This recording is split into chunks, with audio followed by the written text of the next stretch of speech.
going to speak to you in response to a question posted on Angel in Music Theory 1, MUT 1111, spring 2009. And I'll read the question to you first, and I'll show you the answer here on the keyboard. Okay, the question says, Chapter 4 in the Musician's Guide talks about determining if you're hearing minors or modes, and suggests a few subtle ways to tell. Can you make it a little more obvious and perhaps explain why it's so important to be able to tell if you're in C Aeolian or A minor? And then this question says in parentheses, I think those are the same. So let's break the question into a couple of pieces and talk about the answer.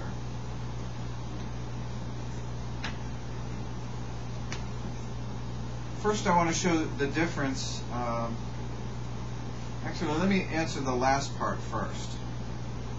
The statement says, is C Aeolian the same as A minor? And the answer is no, those are different. I'd like to clarify how they're different. Let's start out with C major, which starts on C. It's all white notes.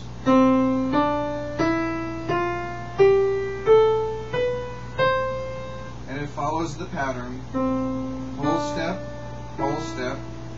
half step, whole step, whole step, whole step, half step. That's C major. And the pattern of whole and half steps is such that it's all whole steps but for 3 to 4, 7 to 8, which are half steps. We know that as the major scale, and we call it the major scale.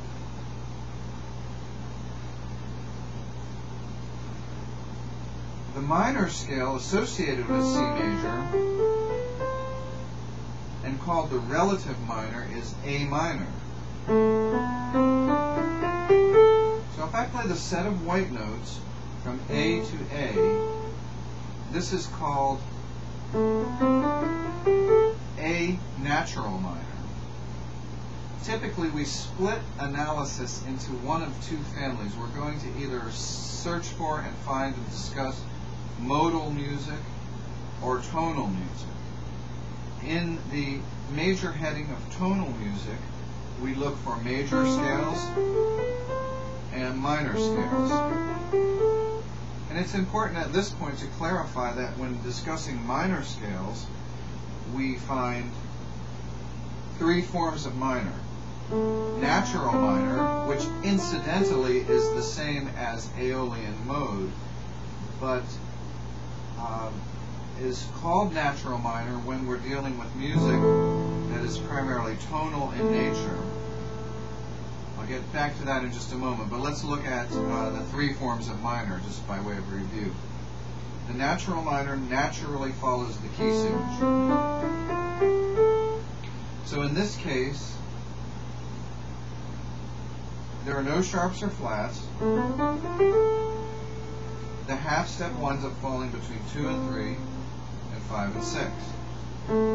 1, 2, half step, 3, 4, 5, 6, half step, 7, 8. The three forms of minor include not only the natural minor, but the harmonic minor, which has a raised 7, giving us an augmented second between F and G sharp, and a half step between G sharp and A. So this has a different location of half steps, where the natural minor had the half step between 5 and 6. The harmonic minor has a half step between 5 and 6, but also between 7 and 8. So this scale uniquely has 3 half steps. And third, the melodic minor has a half step between 2 and 3. The natural minor, the harmonic minor, and the melodic minor all share the minor pentascale. It's just the upper tetrachord that can either be harmonic with the augmented second, melodic with the raised 6th and 7th, or natural with a half step between 5 and 6 and 7 and 8. Putting that category aside now, we want to look at modes separately, and I'll show you why. Tonal music tends to follow one of the forms of the minor, one of the three, or a combination. Here's an example.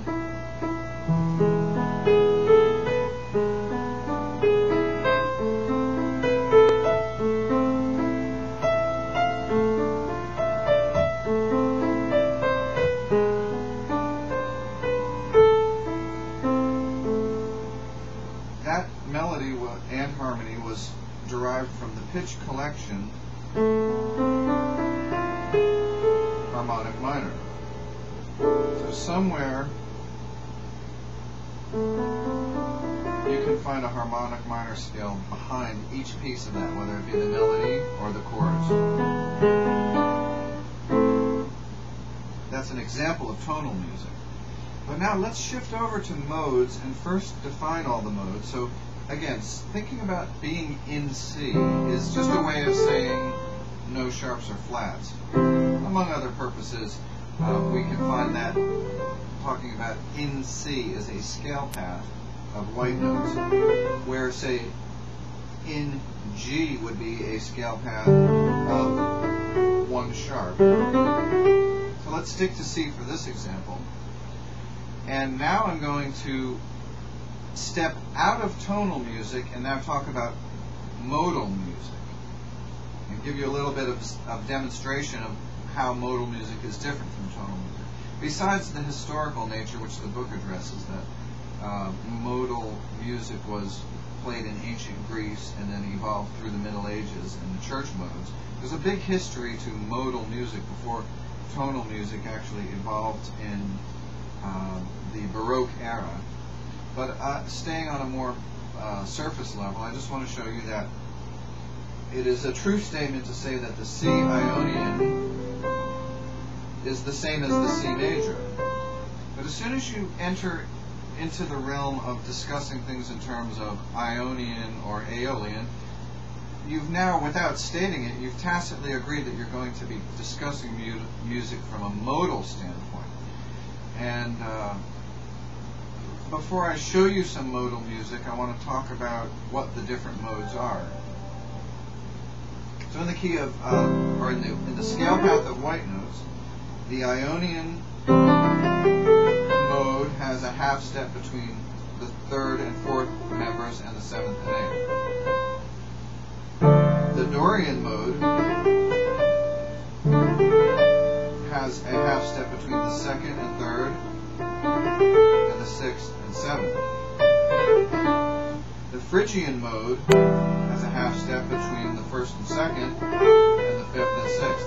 And those characteristically give us the flavor that we associate with what we call the Phrygian mode. The Lydian mode has the half step between the 4th and 5th, which is an interesting bright sound. The Mixolydian has the half step like major between 3 and 4, but instead of a half step between 7 and 8, which major exhibits, the Mixolydian has a half step between 6 and 7. So 3 and 4, 6 and 7. It changes the feel. I like to use the word flavor, but it's a mood, it's a color. Whatever the correct word to describe sound, it's hard to describe sound. It's better to listen to it and just feel the effect of the Mixolydian sound. Now here comes the Aeolian, which is the natural minor. But when we're talking about modal music, we don't now include, we don't call this the harmonic Aeolian or the natural Aeolian. It's just the natural minor and the Aeolian are the same. But it's a matter of when we call it Aeolian or natural minor, and we call it Aeolian when we're in a modal discussion, when we're talking about modes. We call it natural minor when we're talking about tonal music, that is major or minor only. These are not rules that you must follow, but rather they're principles that we tend to find in the music theory community. The last mode, the Locrian, and when I say the last mode, I should clarify the last mode in the sequence of white note modes, has a half step between the first and second degree, like the Phrygian mode. This one has an interesting half step between the fourth and fifth.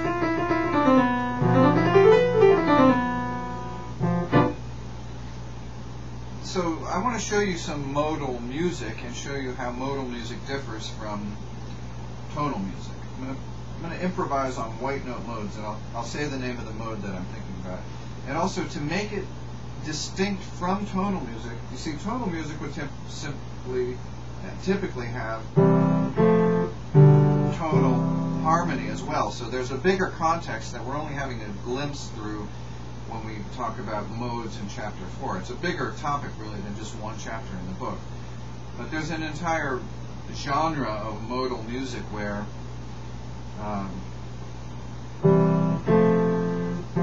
often it will not follow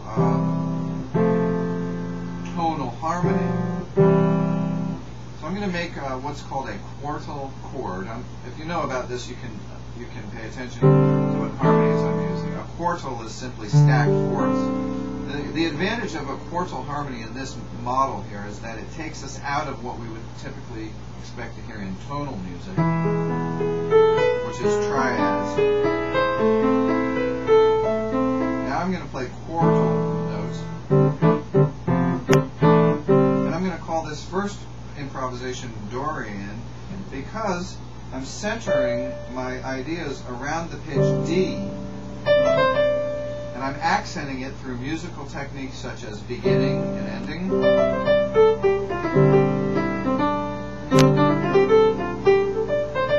by repeating D a lot and ending and beginning phrases on it. It gives it what we call a centricity, a focus on D.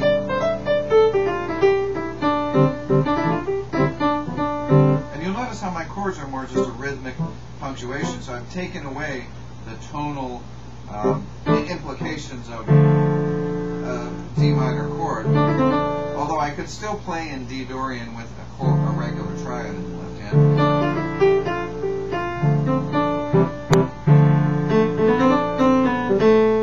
Here's how I've pinpointed to the listener that I'm thinking Dorian. Playing what I call a characteristic interval, that is, a minor chord with a whole step between the fifth and sixth, and a half step between the sixth and seventh. Those are what we described in theory as the placement of the half steps, but in real world application, we focus some form of interest around those characteristic intervals. So that's Dorian. A listener who was familiar with Dorian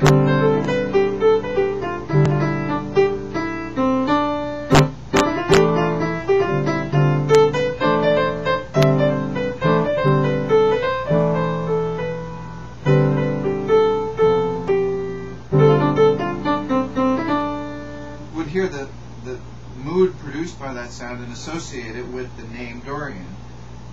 So at the end of this thought process, we really find that Dorian is nothing more than a label of a particular evocative sound, interestingly created simply by the placement of half steps.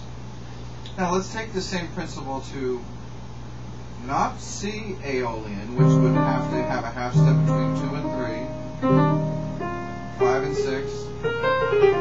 So that would be the C Aeolian. On a side note here, and to address the question, A Aeolian starts on A and uses the similar scale path to C major.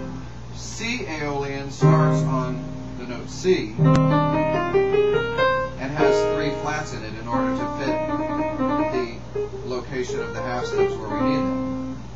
So A Aeolian and C, or A minor and A Aeolian are the same.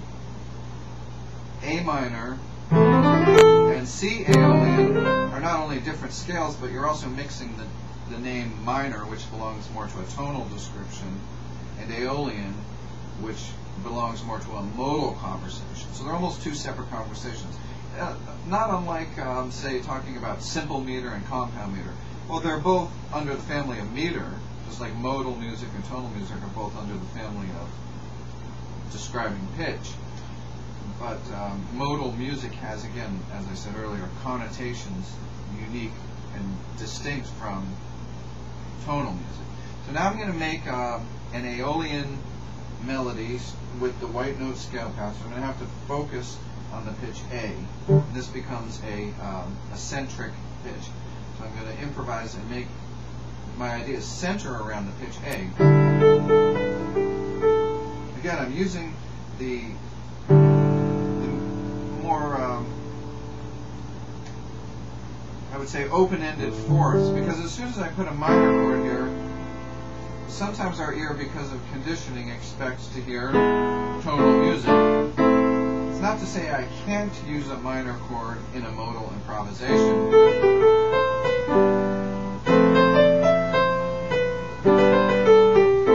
But that reminds us more of tonal music.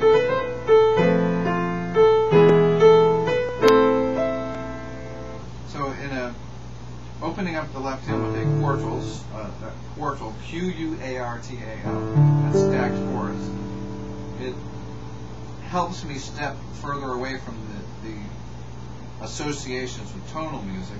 So now I can make a modal melody in A Aeolian, and it might sound like this.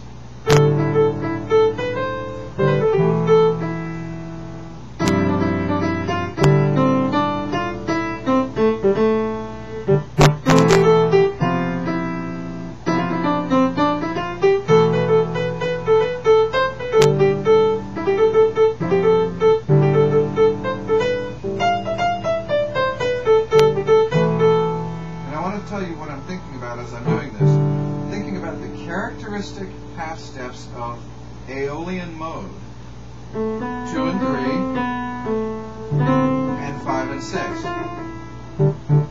And I'm just moving this structure of fourths up and down the Aeolian mode. So in jazz in particular, the left hand is going to be more rhythmic in this case, and it's a parallel set of intervals that's really further strengthening the feeling of modal, or the sound of modal, where if I played chords, that could still be considered modal, but it would remind us more of tonal music, as I had said earlier. So I'm going to stick with the quartals here, and I want you to listen and hear, try and follow how I use this characteristic half step between 5 and 6 and 2 and 3 to make this sound modal.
So someone, in all fairness, could say, well, that was in natural minor, but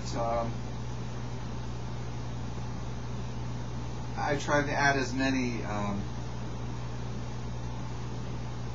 musical embellishments with rhythm, harmony, and syncopation, as well as a swing rhythm, to give it a flavor of modal music. So the next step beyond this, beyond understanding simply the theoretical difference between modal and tonal, is to get a base of experience in listening to modal music and tonal music. And I can tell you that one of the most famous modern proponents of modal music is Miles Davis.